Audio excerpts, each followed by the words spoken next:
Hello, Algebra 1A students. For Ms. Buchanan, you are looking at this test, Algebra Basics test, and I'm going to give you your accommodations and interventions, a little bit of clarification along the way.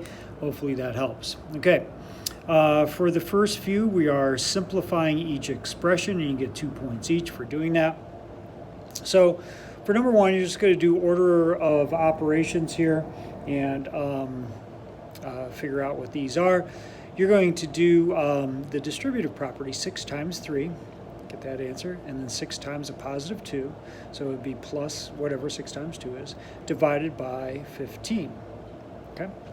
And after you do that, do your order of operations and keep working it out. Okay, for number 2, you want to do what's in parentheses first, and then go ahead and multiply it. So do in parentheses, bring that multiplication sign down, do in parentheses, and then do your multiplication. This one, do the inner parentheses first.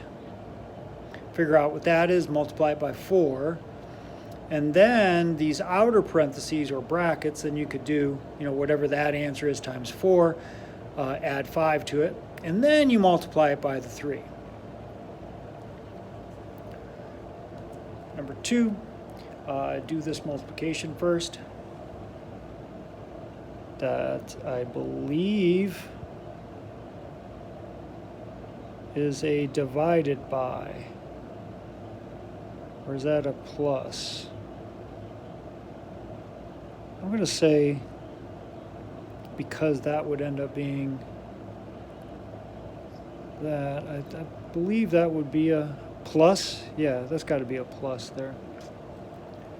Okay, so then add 2 plus this 3 times negative 4, and then take the absolute value of that. Remember, that gets rid of the negatives.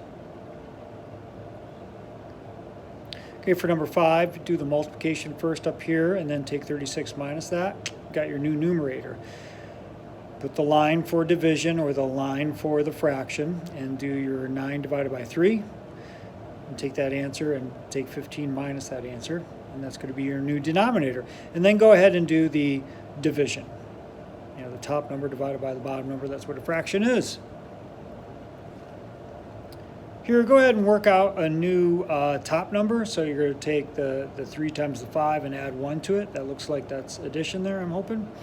So you put that over the top, and then you have 18 minus whatever 4 squared is. That will be your new bottom. You can go ahead and divide those, and then it's minus whatever the absolute value of 11 is. So it's going to be, minus 11. Next couple ones, evaluate the following expressions. You get 3 points each. What you have to do is you just have to take, for instance, a negative 5 and put that in where the n is. And you're going to take negative 3 and you're going to put that in where the h is. So in other words, you're going to have 6 times whatever that h is, negative 3, plus your 9 in parentheses, plus a negative 5. So this is my plus.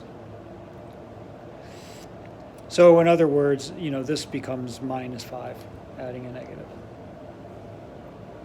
For these, for the w, you're going to substitute in a negative 2, and for the x, you're going to substitute in a 3. And then go ahead and work it out.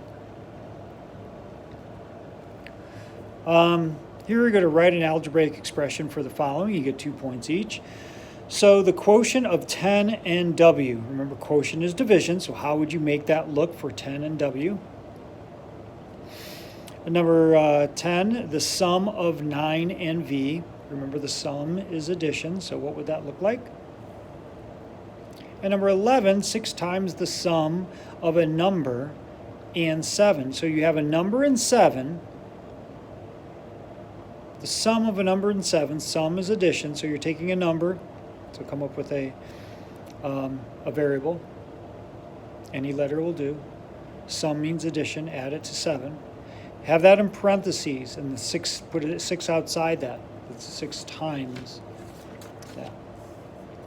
so write that what it looks like. Hopefully you're pausing this as you need, because I know I'm just ripping right through it.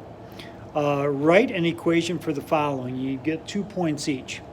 For number 12, the quotient of a number and 2 increased by 9 is negative 15. So remember, quotient is division.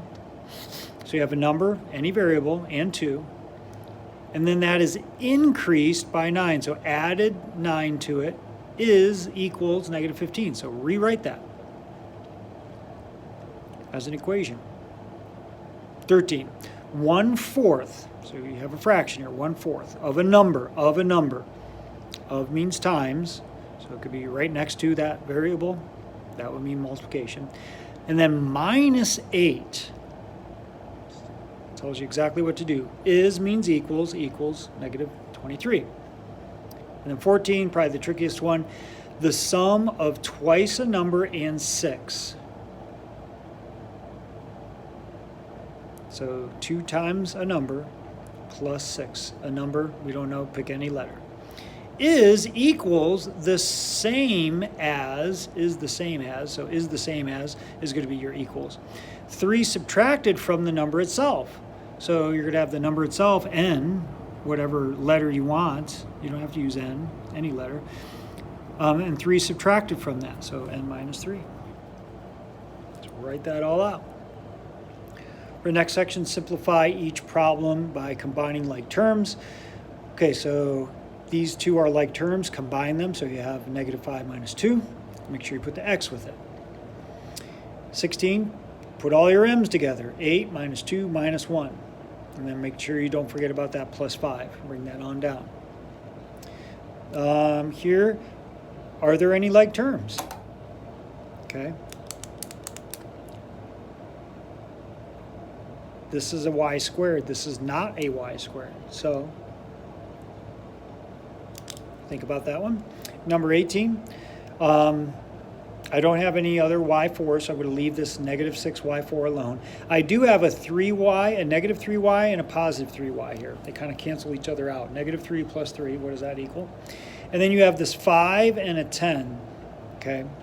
These constants, they don't have any letters with them, so combine them, a positive 5 and a negative 10. And then rewrite it down here. Simplify the following expressions by distributing them and then combine the like terms. So you're going to take that 3 times the y and the 3 times the positive 2. So rewrite that minus 4y. Bring that minus 4y down. And then combine your like terms and finish it up like you did earlier. 6, remember you're multiplying 6 times 4 and the 6 times positive 2. Don't forget the x with that 6 times 4. Add your x's together, and whatever that 6 times 2 was, you're going to bring that down. This one, you got to take the 3 times the x and the 3 times the negative 4. And then simplify it. Combine the like terms. Negative 2 times 3x, negative 2 times the 7. And then here you have a 5 times the negative 2, and you have a 5 times a 4. And then combine all your like terms. Okay, hopefully this helps, and good luck with this test.